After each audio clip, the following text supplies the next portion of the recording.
건국대학교 통일인문학 공부하면서 교수님 뵙고 하여튼 박한식 사랑방 통해서도 많이 배우고 많이 감동을 받고 있습니다. 간단히 말씀을 드리기 앞서서 처음으로 파워포인트를 좀 만들었는데요. 그거는 이제 짧은 시간에 사실은 이제 교수님께보다 통일에 대해서 자꾸 이상한 말을 하고 함께 다시 한번 생각해 보자는 뜻에서 처음으로 파워포인트를 준비했습니다. 그거는 빨리 읽도록 하고 서두에 인사말부터 드리도록 하겠습니다. 박한식 교수님께서 남북이 함께하는 통일평화대학 설립의 운영에 관한 이야기를 들으면서 정말 그 답답하던 가슴이 뻥 뚫리는 일을 경험했습니다. 어릴 때부터 남북 적대 교육, 반공 교육 같은 거죠. 엉터리 이야기를 듣고 살다가 저는 의문을 갖고 많이 좀 해결한 것 같은데 아직도 그에 빠져서 사는 사람들이 상당히 많이 있습니다. 하여튼 우리의 순환의 원인은 외세가 일으킨 문제가 상당수인데 거기에 대다수는 저항을 하는데도 불구하고 개인적 이익과 직권 야욕을 위해서 외세의 피해자 민재옥을 팔고 하는 일이 많이 발생했습니다. 이에 대해서 이제 저희가 파워포인트를 준비해서 좀 말씀을 드리면서 다시 한번 통일평화대학이 왜 중요한지, 왜 필요한지, 어떻게 설립 운영돼야 되는지에 대해서 말씀을 드리고자 합니다. 통일이 어려운 만큼 말씀드리기도 어려운 것 같습니다. 소제목으로는 남북이 함께해야 가능한 통일이라고 했습니다. 지금 상황에서 통일이 가능할지에 대해서 한번 생각해 봤습니다. 통일이 가능할지에 대해서 좀 생각을 했습니다. 긍정적 태도와 부정적 태도가 나뉘고 있는데 이건 역시 오랜 그 외침과 분단에서 생각마저 분열이 된 것 아닌가 생각합니다. 분단의 원인을 중시하는 사람이 있는가 하면 남북 적대 과정에 주목하는 사람이 있고 그다음에 반공교육에 의한 탓으로 그 원인부터 전체 흐름을 보지 않고 전쟁 유발에 관한 부분만 보든가 그 다음에는 분단을 그대로 놓고도 평화가 가능하다는 입장과 통일이 되어야 한다는 입장 이런 것들이 갈리고 있습니다. 이런 상태에서 통일이 가능할지 상당히 걱정스럽습니다. 그럼 계속된 분단적대로 지금 그 통일에 대한 생각이 분열되고 있는 것은 어떻게 보면 사필기정입니다. 해방이 되자 바로 주권 부인되고 외국군이 점령이 들어왔고 미군정이 시작되고 자주적 통일 기회는 봉쇄가 됐습니다. 이어서 들어선 정부들은 통일 주장을 빨갱이라고 하면서 학살 트라우마를 가중시키고 국가보안법을 해서 통일을 주장하면 폐가망신의 길로 간다라고 생각했습니다. 국가보안법 트라우마는 계속되고 있고 남북경협, 자유항해는 남북관계는 완전히 차단됐습니다. 통일로 가는 길은 어려운데 그를 차단하고 방해하는 일은 쉬운 그 현상이 참 문제입니다. 미군 정기 분단 적대가 계속 강화됐습니다. 여기서 두 가지 사건만 좀 보고자 합니다. 지금도 계속되는 언론의 가짜 태도인데요. 1945년 12월 27일 동아일보 오보 사건이 발생했습니다. 여기에서는 소련에서 신탁 통치를 주장했고 미국은 즉시 독립을 주장했다라고 하면서 남북이 결국은 다른 시위 형태로 했습니다. 1946년 1월 소련 타스 통일지는 한 달이나 다 돼서 신탁 통치 주장은 미국이 했던 것이다 라고 했지만 이미 오보의 사건은 당시에 시기적으로 늦게 되면 효과가 거의 없는 것 같습니다. 외세와 가짜 언론이 부추긴 분단 적대가 야기됐습니다. 외세 분단과 유사한 역사 속으로 다시 한번 들어가 보려고 합니다. 미국과 영국은 항상 단골이었습니다. 여기에 일제 강점이 이어졌는데요. 바로 1904년 영일동맹이 이루어지고 그를 기반으로 러일 전쟁에서 일본은 승리합니다. 그러면서 일본은 러일 전쟁을 야기한 피해 원인을 한국에 돌리면서 가스라, 테프트라고 하는 사람들이 모여서 밀약을 하게 됩니다. 필리핀은 미국이 통치하고 일본의 한국 보호권을 일본에게 인정한다 라고 하는 겁니다. 거기에 미국의 대표 윌리엄 테프트 장관은 1908년 27대 미국의 대통령이 됐고 21년엔 연방 대법원장이 됐습니다. 가공할 일이 아닐 수 없습니다. 해방 후 조선의 운명을 보면 미국 중심 국제회의가 계속 이루어졌는데 조선은 한 번도 관여한 일이 없습니다. 카이로 회담, 얄타 회담, 바로 얄타 회담에서 미국은 소련에 대일전 참전을 요청했고 이것이 기화가 돼서 북은 소련이 들어오고 남은 미국이 들어오게 되는 기회가 됐습니다. 이때 미국은 조선의 신탁 통치를 처음 언급했습니다. 포츠담 선언에서 또 모스크바 삼상회의에 계속되면서 한국 전쟁 중 미국은 일본과 48국을 불러들여서 한국을 뺀 상태에서 한국은 보상에서 제외한다는 결정을 했습니다. 전쟁을 일으킨 상태에서 한국을 제외한 샌프란시스코 체제, 그건 아직까지 유효합니다. 미국은 동맹이 됐고 피해자 남북은 적이 되어 있습니다.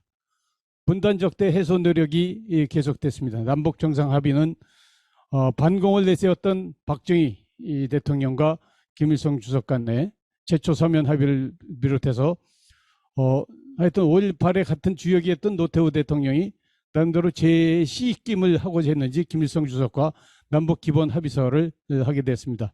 사실 이때까지만 해도 종전에는 북에 대해서 적대적인 단체로만 봤는데 일단 통일을 지향하는 특수한 관계로서의 국가로 바라보는 일이 발생했습니다. 6.15 공동선언 되면서 최초 방북 합의가 이루어지고 처음으로 자유왕래 남북 경협이 이루어졌습니다. 노무현 대통령과 김정일 주석 위원장 간의 방북 합의도 있었습니다만 결국 뒤이은 이명박근혜에 의해서 모든 일은 중단됐습니다. 문재인 대통령과 김정은 위원장 간의 판문점 선언, 평양 선언이 있었지만 결국 이행은 거의 안 되고 있습니다.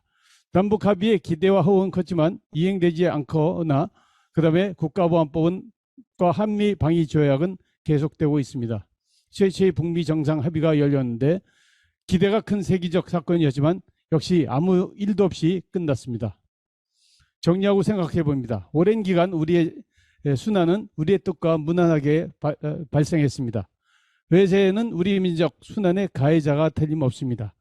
해방 후 일방적인 점령, 분단, 적대와 전쟁 역시 그렇습니다. 개인 이익과 집권 야욕이 피해자인 남북의 적대와 경색을 악용해 왔습니다. 외세의 오랜 길들임에 통일보다 적대에 익숙해진 탓은 아닌지 모르겠습니다. 국가보안법 폐지와 남북합의 이행은 답보 상태인데 통일과 평화에 대한 선택은 쉽게 중단되고 복원이 어렵습니다. 대학과 전문가들이 방송에서 하는 말은 통일 생각을 혼란시키고 있습니다. 통일을 위한 절실한 대안이 필요한 때입니다. 통일 추진에 대한 무엇인가 그동안 실패 경험을 고려해서 학습을 해야 될 것 같습니다. 분단 적대와 통일이 공존하고 있습니다. 남북 합의가 이루어졌으면 그에 반하는 국가보안법은 없어져야 되는데 적대적인 국가보안법이 공존하고 있습니다. 남북 정상 합의가 이루어졌지만 간헐적 임기응변적으로 하고 그러다 보니까 원론적 수준에 머물고 후속 조치가 이어지지 않습니다. 남북 합의 이행이 답보된 상태입니다. 법적인 장치가 안 돼 있고 비준이 안 돼 있습니다. 갑자기 하다 보니까 공감이 부족한 것도 문제입니다. 국가보안법에 방해가 있습니다. 회합통신 불가, 고무찬양 불가 이러면서 통일을 활동을 하기는 너무 어렵습니다. 합의 이행은 계속 중단됐습니다. 금강산 관광이 중단되고 개성공단이 중단되고 남북경협 모든 게 중단되어 있습니다. 통일 교육이 이루어지지 않고 있습니다. 오히려 국가보안법에 기초한 반통일적 활동만 맹위를 떨치고 있습니다. 지속적 종합적인 활동이 필요한데 통일 이대로 고단할 것 같습니다. 그래서 박한식 교수님께서 말씀하신 통일평화대학에 대해서 말씀드리면 현재 상황과 비교해서 말씀드리겠습니다.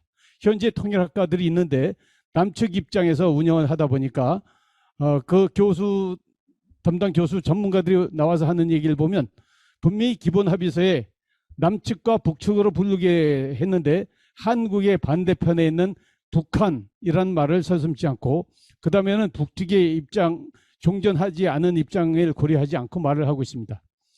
향후 통일평화대학은 남북의 입장에서 함께 운영되어야 합니다. 학부가 없는 대학원으로만 운영되고 있습니다. 그러다 보니까 기초가 없는 사람들에 대해서 연구가 제대로 될 턱이 없습니다. 향후 통일평화대학은 학부와 대학원이 설치되고 이를 바탕으로 해서 저는 유치원까지 운영됐으면 좋겠습니다. 지금은 일부 학과만 겨우 모양식으로 운영되고 있는데 앞으로는 정치, 경제, 인문학, 예술, 문학까지 종합적으로 운영됐으면 좋겠습니다. 현재 통일교육이 부재 상태입니다. 통일이 어떤 건지 좋은 건지 나쁜 건지도 정립이 안 돼 있기 때문에 그러한 연구조차 통일평화대학의 과제가 돼서 통일교육이 정착됐으면 좋겠습니다. 가장 중요한 말씀을 드리겠습니다. 제도적 보장이 돼야 되는데 지금 국가보안법이 그대로 있고 한 상태에서 한국의 일부 운영되는 통일학과들은 연구 통제가 심하고 해서 위축되어 있습니다. 운영과 연구활동 또한 중단되기 마련입니다. 그래서 통일평화대학의 가장 중요한 것은 제도적 보장이 강화돼서 통일 연구에 관한 면책 특권이 보장돼야 됩니다. 또 정치적 이유와 무관하게 운영이 중단되는 일이 없도록 계속적인 운영이 보장돼야 됩니다. 끝으로 말씀드리면 통일과 평화를 위해서 통일평화대학은 어떤 이유로도 아무런 제한 없이 연구활동이 계속적으로 상시 보장되어야 합니다.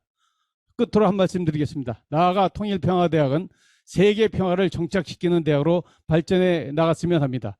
통일평화대학은 남과 북이 지구상에서 유례없는 순환을 겪어온 경험을 토대로 세계인의 생존권, 평화권, 행복 추구권을 진작하는 연구활동을 할 것이며 자본주의와 사회주의 체제를 달리해온 분단 경험을 바탕으로 통일평화를 준비하는 가운데 체제 간 융복합을 모색해서 세계 발전에 기여하게 되길 바랍니다. 감사합니다. 이상입니다.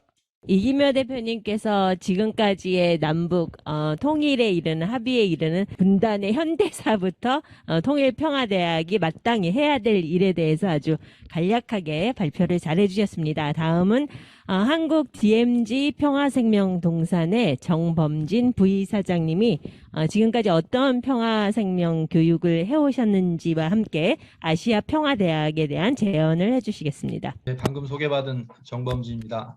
우리 존경하는 박한식 교수님을 모시고 저희 평화생명 특구 구상과 저희들이 수행해온 평화교육 내용을 좀 이렇게 공유할 수 있도록 기회를 주셔서 너무 감사드리고요. 굉장히 큰 영광으로 생각합니다. 고맙습니다. 제가 살고 있는 것은 강원도 인제입니다. 여기는 잘 아시다시피 접경지역입니다. 접경지역에서 인류가 안고 있는, 그리고 우리 한반도 공동체 구성원들이 안고 있는 문제를 어떻게 극복할 것인지를 고민하다가 이런 특구를 구상하게 됐고요. 그런 일환으로 평화교육 사업도 준비를 하고 있습니다. 오늘 저한테 주어진 시간이 많지가 않아서 말씀드리고 싶은 것은 많이 있는데 하여튼 좀 이렇게 건너뛰면서 빨리빨리 진행하는 점을 이렇게 양해해 주시면 감사하겠습니다. 간단하게 저희가 하고 있는 사업들을 좀 소개해 드리고 저희가 생각하는 시대인식, 현재에 대한 진단이라고 할까요? 그리고 그런 문제식들이 어떻게 해서 평화생명 특구로 해결되게 되었는지를 좀 말씀드리고 그 평화생명 특구가 갖고 있는 교육 철학 그리고 이제 그 교육운동의 일환으로서 아시아 평화대학과 논의하고 있는 내용들을 공유해 보도록 하겠습니다. 본 모습이 저희 한국 DMZ 평화생명 동산의 그 전경입니다. 그리고 뒤쪽으로 보이는 데는 저쪽 산들이 다 그 민통선 이북 지역이고요. 이게 최북단 지역입니다. 마을은 서활이라는 마을이고요. 저희들은 약 한국 평수로는 4만 평 가까이 됩니다. 논의는 1990년대 말부터 시작했습니다만 2008년에 창립을 해가지고 2009년도에 문을 열었습니다. 시설이나 이런 것들은 약 150명 정도를 상시적으로 수용할 수 있는 교육 숙박시설, 강의시설,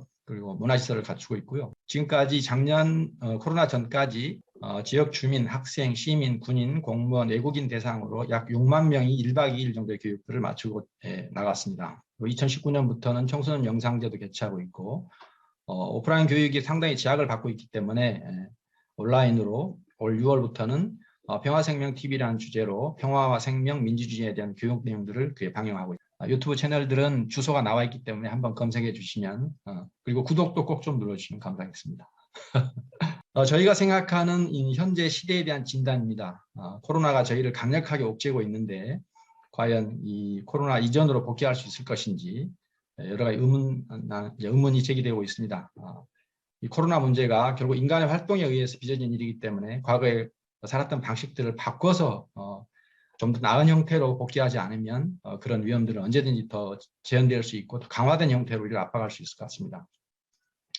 밑에 드린 표는 뭐 참고용인데 어찌됐든 20년 동안에도 엄청난 양적 성장도 있었습니다. 하지만 우리 사회의 삶에 대한 만족도들은 또 공동체의 분열 정도는 심각한 것 같습니다.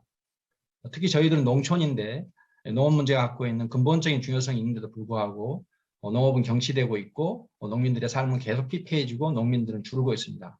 국가 안보에도 결정적인 영향을 미치지 않는다고 보기 어렵습니다. 앞에서도 잠깐 말씀드렸습니다마는 외형적 성장은 있었지만 사람들은 더욱더 미래에 대해서 불안해하고 있고 전망도 불투명한 것 같습니다. 공동체는 분열되어 있고 뭐 이념적으로도 분열되어 있고 잘 사는 사람과 못 사는 사람, 그리고 세대 간, 성별 간, 또 서울과 지방, 특히 남과 북 사이의 분열도 심각한 거죠. 하지만 이런 총체적 난국에 이런 것들을 해결할 어떤 선도적인 단위가 정치가 돼야 될 텐데 그런 정치적 지도력들은 보이지 않습니다. 여야를 공의막론하고 여러 명이 자천타천으로 대선 후보로 거론되지만 과연 우리가 안고 있는 이런 문제에 대한 근본적인 처방을 내놓는 사람이 있는지 눈을 씻고 찾아봐도 참 찾기 어려운 상황이 현재가 아닐 수 없습니다. 저희는 우리나라에는 세 가지의 위기가 있다고, 복합적인 위기가 겹치고 있다고 생각합니다. 아까 박 교수님도 말씀하셨습니다마는 지구 공동체에는 기후 위기로 대변되는 생명의 위기가 있는 것이고, 인류 공동체는 양극화로 대변되는 불평등의 심화, 그리고 한반도 공동체는 70년 이상 전쟁 위협에 시달리면서 상시적인 그 전쟁 경제의 일상화가 발생하고 있습니다.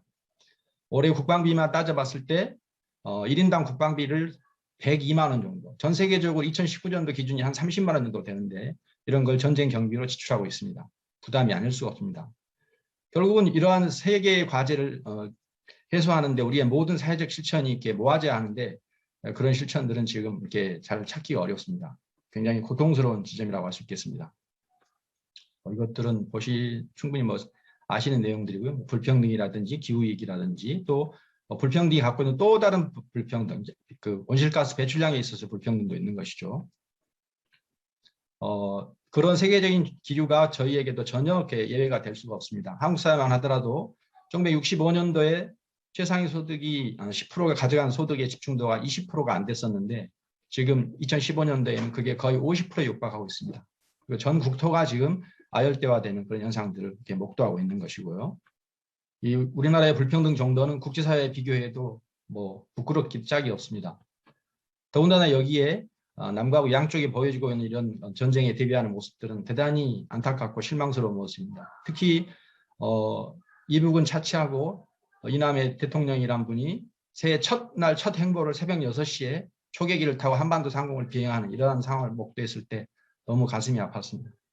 제가 조사를 해보니까 50년도부터 2020년까지 국방비를 그 시프리라는 데서 이제 조사를 했었는데요. 남쪽에서만 지불한 비용입니다.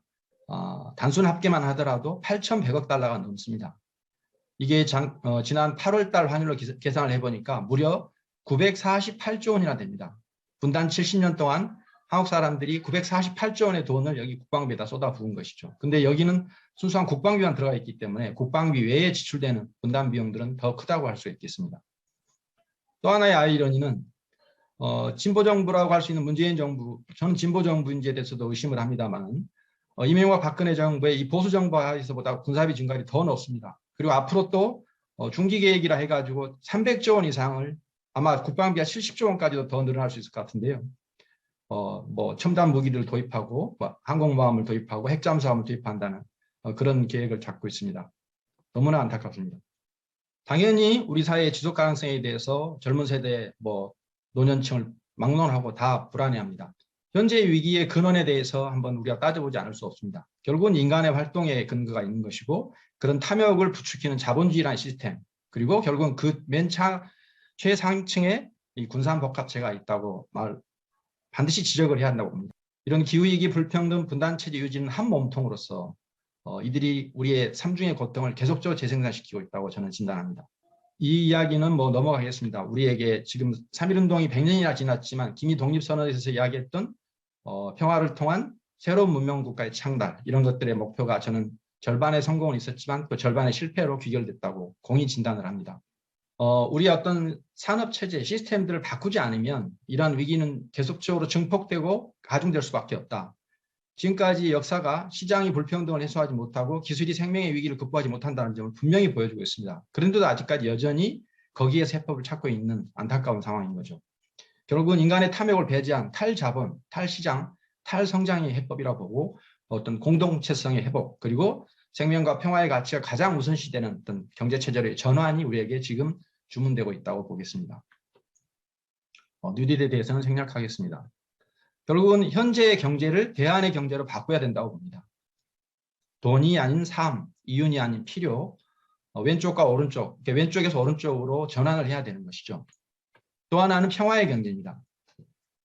한반도 주변 4대 강국이 엄청난 군사비를 투여하고 있는 것들을 저희들이 결코 이렇게 가볍게 받아들일 수가 없고요. 그러한 부담에서 이제 벗어나고자 또다시 군비를 확충하는 이런 악순환이 계속되고 있습니다. 저희는 오히려 선제적으로 인류의 보편적 가치에 군비 증강이 반한다는 걸 제시하면서 국제적인 여론을 조성해서 군비 통제에 나서야 되지 않을까 싶습니다. 결국 저는 그걸 평화의 경제라고 명명을 했는데요. 생명을 살상할 수 있는 어떤 물건도 제조하지 않고 전쟁 물자를 수출하거나 수입하지 않고 군사비를 감축하고 군수산업을 민수산업으로 전환하고 또 근간에 있는 모든 구조적 불평등을 해소하는 경제를 실현해야 된다고 봅니다.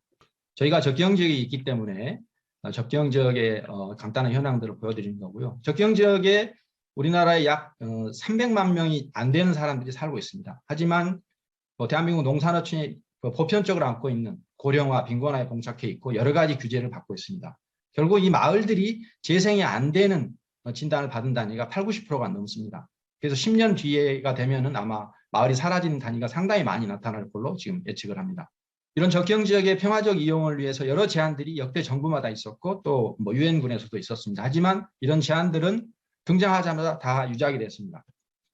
대부분은 일회성이었거나 또 같은 사안들을 중복해서 발표를 했거나 또 하나는 가장 결정적인 게 조선이라는 존재인데 상대방인 조선의 존재는 인정하지 않고 이들과 협의 없이 일방적으로 제안한 것들이 다 대부분이었습니다.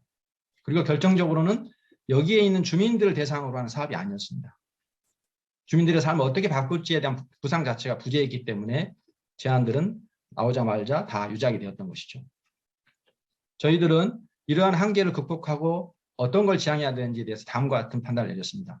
결국은 주민들이 살고 있는 현재 삶과 결합을 해야 한다. 모든 제안들이. 그리고 그 제안들은 현재의 어떤 가난의 문제, 고령화의 문제, 그리고 지구가 안고 있는 기후위기나 불평등 이런 것들을 같이 해결할 수 있는 처방들이 병행돼야 된다. 결국은 산업구조의 전환이 필요하지 않느냐. 결국은 그 산업구조의 전환이라는 것은 생명과 평화의 가치가 가장 우선시되는 생명평화 경제로 전환해야 한다는 겁니다. 그걸 마을에서 해야 된다는 것이죠. 그런데 적경지역은 민과 관만이 존재하는 게 아니라 분단체제가 유지되는 한 군의 존재를 부정할 수가 없습니다. 그래서 민관군 3자가 협치하는 협력 모델을 만들어야 한다고 보고요. 이러한 성과들을 바탕으로 해서 이북에다 좋은 결과물들을 공유하자고 제안할 겁니다. 그래서 그 출발점에 저는 저희들의 평화생명 특구 사업이 위치한다고 자부합니다. 본격적인 이야기를 전개하기 전에 일단 그 DMZ와 적경지역의 그 가치들을 보존하기 위해서 저희들이 몇 가지의 사회적 합의가 필요하다고 계속 제안을 하고 있습니다. DMZ는 적경지역은 인간의 발길이 닿지 않았기 때문에 가치가 높아진 것이거든요. 그래서 거기를 절대 보전 또한 철저하게 보전 내지는 생명에 이롭고 평화에 도움이 되는 방식으로 공동체의 삶의 구성원들의 만족도를 높이는 그런 방향으로 활용할 것을 제안하고 이걸 사회적으로 합의해 줄 것을 요망합니다. 인제군은 인구는 한 42,000명 정도 되는데요. 저희들 생각하는 이 특구의 대상지입니다. 저기 연두색으로 보이는 지점이 이북의 금강군에 속한 옛날의 인제군 지역입니다. 3개의 마을이 있고요. 왼편에 동그랗게 파인 데가 흔히들 펀치볼로 알고 계시는 양구의 해안면입니다. 여기는 양구군입니다. 그래서 이제 녹색으로 보이는 지점이 민통선 이북 지역이고 그 아래 맨 아랫부분에 하얗게 보이는 지점 마을입니다. 이 마을이 서활인데요. 여기는 약 한 400명 정도가 살고 있습니다. 저희들이 이 서활이 여기가 지금 옆으로 가로로 길게 이어진 띠는 접경 지역, 특히 DMZ입니다. 그리고 그 이웃이 이제 조선의 금강군이고요. 저희들이 생각하는 이제 핵심 지역이 가운데에 있습니다. 여기는 민통선 이북 지역입니다. 그리고 거기에 이제 군부대 주둔 지역을 중심으로 해서 많이 철수를 하고 있기 때문에 그 주둔지에 몇 가지의 교육기관이나 시설들을 설치해 보려고 합니다. 그리고 배후 지역은 마을입니다. 지금 사람들이 살고 있는 마을. 마을에서 또 다른 사업들을 특히 에너지의 전환, 주력 산업인 농업의 유기농의 전환들을 주요 축으로 하는 사업들을 구상해 보고 있습니다. 다시 앞으로 들어가서요. 저희가 서아리를 채택한 이유는 5가지가 있습니다. 생명의 관점, 평화의 관점, 교육의 관점, 주체의 관점, 그리고 미래의 관점입니다. 생명의 관점은 서아리 이 지역이 우리나라의 3개의 생태축 중에서 2개, 백두대간과 DMZ라는 아주 건강한 생태축이 교차하는 최고의 생물종 다양성을 보유한 건강한 지역입니다. 그리고 평화의 관점은 이 지역이 분단된 면입니다. 이웃한 금강군에 옛날 서화면에 마을들이 있습니다. 그리고 교육의 관점은 저희 평화생명동산과 같은 교육기관의 존재입니다. 그리고 주체의 관점은 이런 교육기관들의 노력 속에서 인제군과 주민들이 생명과 평화의 요람으로 인제군을 만들겠다는 생각들을 굉장히 많이 갖고 계십니다. 그리고 미래의 관점은 이러한 좋은 결과물들을 우리가 잘 만들어내서 이웃한 금강군에 제안하고 공유하고자 하는 생각을 갖고 있기 때문에 미래의 관점이라는 이 5가지 관점으로 서아리를 채택했다는 걸 말씀드리고 싶습니다. 사업을 간단히 설명을 드리면요. 총 면적은 우리나라 평수로는 약 1억 1천만 평 정도 됩니다. 핵심 지역은 민통선 이북 지역이고요. 여기에는 전체를 생태계가 건강하기 때문에 전통적인 음양사상 오행 수목원의 관점에서 조성을 하는데 군부대의 주둔지를 중심으로 해서 훼손된 데는 복원하고 평화생명 교육 및 연구기관을 거기다 설립할 생각입니다. 아시아평화대학이라든지 지뢰평화박물관, 시합박물관, 한의학, 고려의학, 양의학 협력연구소, 그리고 토종 동식물 포전, 지뢰생태공원, 팔인촌 평화청 등을 조성하기도 합니다. 배후 지역은 마을입니다. 말씀드린 대로 유기농업 전면화와 재생에너지의 전면적인 전환을 추구합니다. 미래 지역은 이북 지역입니다. 과거에 서화면 지역이었던 서일이, 장성리, 이포리 등 조선의 금강군에 편입된 지역을 미래 지역으로 보고 현재로서는 사업에 착수할 수가 없지만 남북관계가 조금이라도 호전된다면 이 지역의 핵심 지역과 배후 지역에서 잘 만들어진 결과물들을 미래 지역과 공유하고자 합니다. 당연히 유기농으로 전환하고 에너지 작업은 2축으로서 진행을 할 거고요. 문화 및 자원 공동조사, 산림협력, 임농복합병영, 생태마을, 퍼머컬처, 나아가서 금강설악, 자유생태관광 등을 모색할 수 있을 것 같습니다. 표를 보시면 좀 더 이해하시기가 편할 것 같아서 표로 다시 한번 정리해 봤습니다.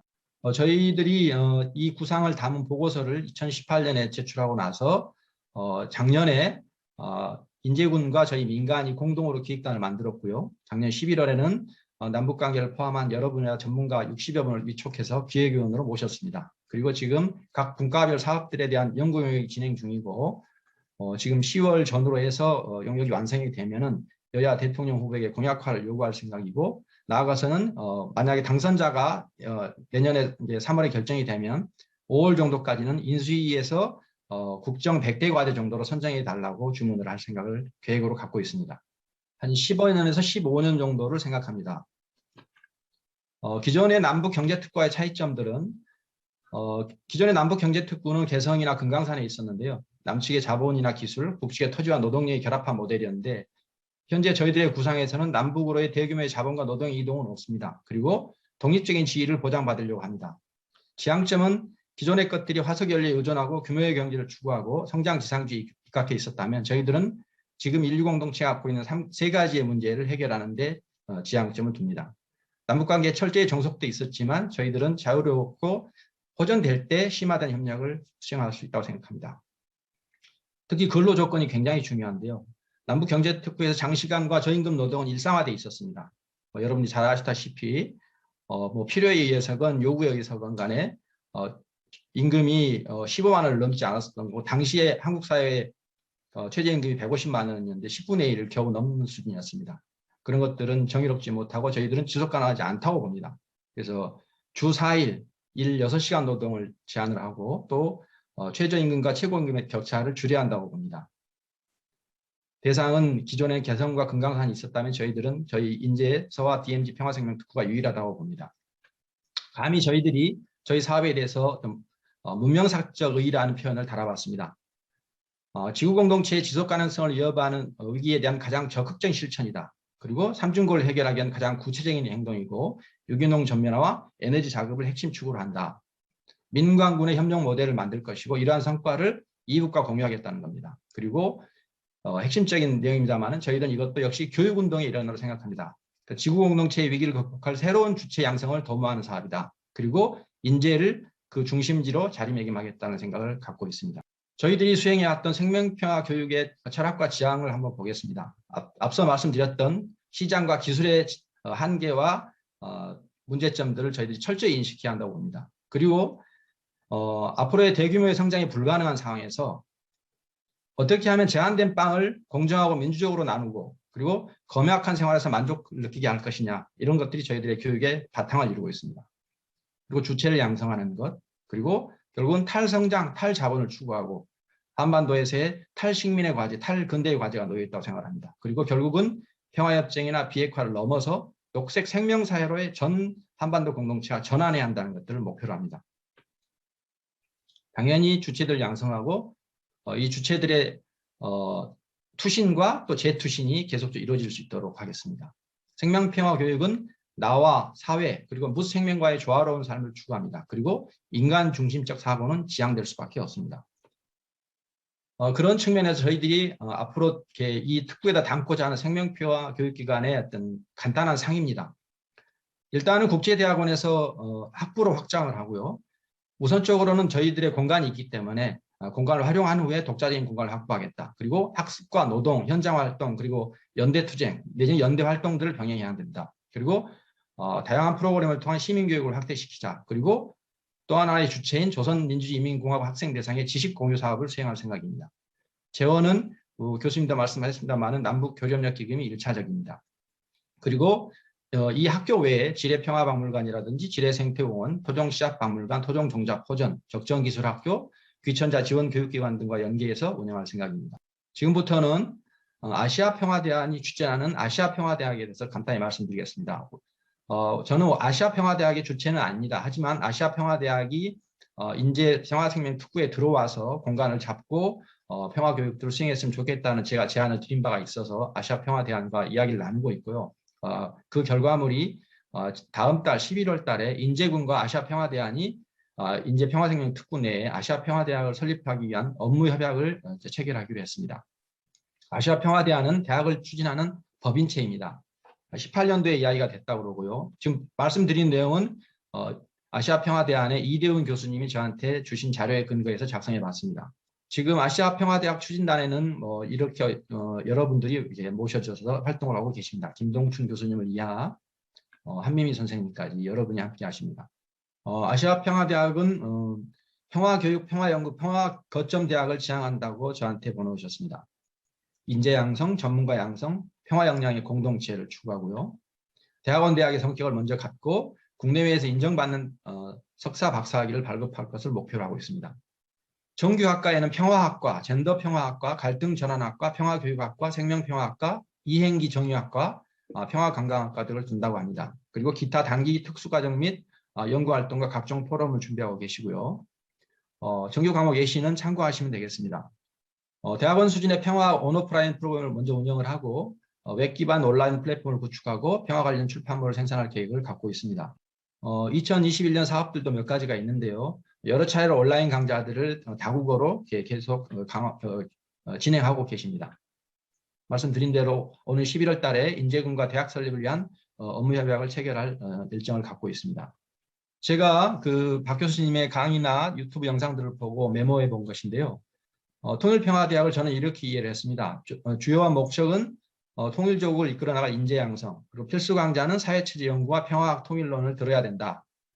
그리고 단과대는 아까 5개 말씀하셨는데 제가 듣기엔 7개 정도로 들었었던 것 같고요. 건강대학, 농업생태대학, 환경대학, 정경대학, 종교학 철학을 연구하는 대학, 인문대학, 예술대학 정도를 제가 이해한 것 같습니다. 그리고 건립추진위원회를 만들고 대학도시를 운영하고 남북회의가 처음부터 함께 해야 된다. 이렇게 생각을 하신다는 걸로 제가 들은 바가 있습니다. 저희의 어떤 그 교육 철학과 통일평화대학의 어떤 그 비교를 여기서 하기는 어려운데요. 상당한 문제의식과 철학 그리고 지향점들이 일치한다는 걸 제가 느낄 수 있었습니다. 그리고 핵심적인 것은 지구공동체와 한반도의 지속가능성 확보에 기여하는 이념 연구가 필요하고 그것들을 수행할 주체가 필요하다. 그 양성을 목표로 한다는 것으로 저는 이해를 했습니다. 그래서 저는 이러한 양 구상의 현실성, 그러니까 저희들의 구상과 이런 통일평화대학의 구상들이 현실성과 추진 동력을 확보하기 위한 그 협력과 논의가 상당히 좀 더 강화돼야 되지 않겠나 생각을 해보고 있습니다. 그리고 이 단과대학별로 저희들이 갖고 있는 구상과 취지나 정신, 그리고 내용적인 측면에서 유사한 것들을 제가 묶어봤습니다. 참고하시면 좋겠습니다. 특구 구상은 지금 앞에서도 말씀드린 바 있습니다만 보고서를 발간한 이후에 여러 위원들을 유촉하고 있고 추진위도 결성을 좀 예비하고 있습니다. 그래서 대선 공약화가 1차적인 목표이고 보다 궁극적으로는 다음 대통령 당선자 인수위 100대 국정과제로 채택되기를 목표로 하고 있습니다. 특구 구상에 대한 설명드린데요. 하여튼 지금의 사회에서 이 지속 가능성을 확보하지 않으면 이후의 삶은 정말 감내하기 어려운 상황이 온다는 것은 불을 보듯 뻔한 것 같은데요. 결국 우리의 삶을 바꿔놔야 된다. 그 바꾸는 데 핵심은 먹고 사는 문제를 구조적으로 바꿔내줘야 된다. 그리고 그런 정형을 만들어서 이웃과 공유하고 한반도가 전 세계 인류의 어떤 그 녹색화하는 사업에 선두에서 해야 되지 않는가. 이런 것들이 저희들에게 주어진 역사적인 소명이 아닌가 생각을 하고 제 부족한 발표를 마치겠습니다. 경청해 주셔서 감사합니다.